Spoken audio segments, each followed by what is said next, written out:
பொன்னி நதி பாய்ந்து வளப்படுத்தக்கூடிய கீழே சோழ நாட்டில் செங்காட்டங்குடி என்ற கிராமம் செழித்து விளங்கியது. இந்த கிராமத்தில் மாமாத்திரர் என்று பட்டம் பெற்ற பழங்குடியில் பிறந்த பிள்ளை பரஞ்சோதி. சோழ நாடு முழுவதும் உறையூர் சோழ மன்னர்களின் ஆட்சியில் கீழிருந்த பழைய காலத்தில் பரஞ்சோதியின் மூதாதையர்கள் ராஜ சேவையில் ஈடுபட்டு படைத்தலைவர்களாய் இருந்தனர். சோழ வம்சம் தம் பழம்பெருமையை இழந்து பல்லவராட்சி ஓங்கிய போது மாமாத்திரர் குலமும் அதன் சிறப்பை இழந்தது. இத்தகைய குலத்தில் பிறந்த பரஞ்சோதி குழந்தை பருவத்திலேயே தன் தந்தையை இழந்து தாயாரின் செல்ல பிள்ளையாக வளர்ந்து வந்தான். முரடன், பொல்லாதவன் என்ற அக்கம் பக்கங்களில் பெயர் வாங்கினான். சண்டை என்பது அவனுக்கு சர்க்கரை பாலுமாக இருந்தது. போர் தொழிலுக்குரிய சாதனங்களில் இயற்கையாக அவன் புத்தி சென்றது.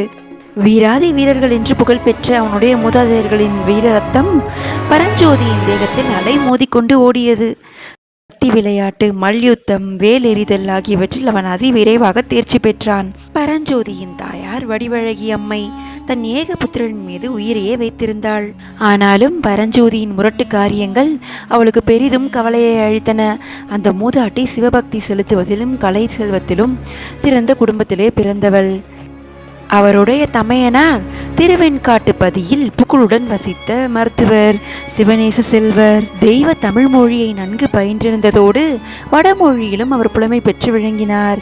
வைத்திய கலையில் தேர்ச்சி பெற்று நோய் தீர்ப்பதில் வல்லவராய் திகழ்ந்தார். அந்த சிவபக்தரின் மூத்த பெண்ணுக்கு உமையாள் என்று பெயர். அழகிலும் குணத்திலும் அவள் இணையற்று விளங்கியது போல் கல்வியிலும் சிவபக்தியிலும் சிறந்து விளங்கினாள்.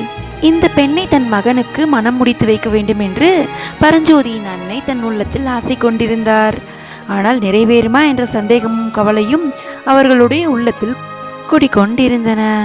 பல துறைகளிலும் புலமை மிகுந்த அவளுடைய தமையனார் இந்த முரட்டு பிள்ளைக்கு தன் அருமை பெண்ணை கொடுப்பாரா? பரஞ்சோதியின் தாயார் எவ்வளவோ முயற்சி செய்தார். ஆனால் பரஞ்சோதிக்கு கல்வி கற்பிக்க முயன்ற அண்ணாவிகள் எல்லோரும் தோல்வி அடைந்தனர். அவர்களில் ஒருவராவது அதிக காலம் நீடித்து அந்த முயற்சியை செய்யவில்லை.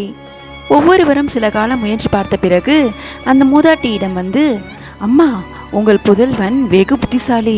எந்த விஷயத்தையும் கவனம் செலுத்தி ஒரு தடவை கேட்டாலே போதும், அவன் உடனே தெரிந்து கொள்கிறான். ஆனால் அந்த ஒரு தடவை அவனை கவனித்து கேட்கும்படி செய்வதற்குள் எங்கள் பிராணன் போய் விடுகிறது.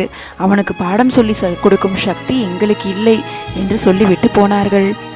இதனாலெல்லாம் பரஞ்சோதியின் தாய் மிகவும் கவலை கொண்டிருந்தார். ஒரு வருஷம் பொங்கல் பண்டிகைக்காக பரஞ்சோதியும் வடிவழகி அம்மையும் திருவெண்காட்டுக்கு போயிருந்தார்கள். அங்கே பரஞ்சோதி உமையாளை பார்த்தான். உமையாளின் கல்யாணத்தை பற்றி பேச்சு நடந்ததை கேட்டான். தன் மாமனும் தாயாரும் தன்னை பற்றி வருத்தத்துடனும் கவலையுடனும் பேசிக் கொண்டிருந்ததும் அவன் காதில் விழுந்தது. எல்லாவற்றையும் சேர்த்து நிலைமையை ஒருவாறு தெரிந்து கொண்டான். அவர்கள் திருவெண்காட்டிலிருந்து திரும்பி திருச்செங்காட்டக்குடிக்கு வந்த பிறகு ஒரு நாள் பரஞ்சோதியின் தாயார் தரையில் படுத்த வண்ணம் கண்ணீர் உகுத்து கொண்டிருந்தார். இணைந்திருங்கள் நண்பர்களே, மீண்டும் சந்திப்போம் அடுத்த சிவகாமியின் சபதத்தில்.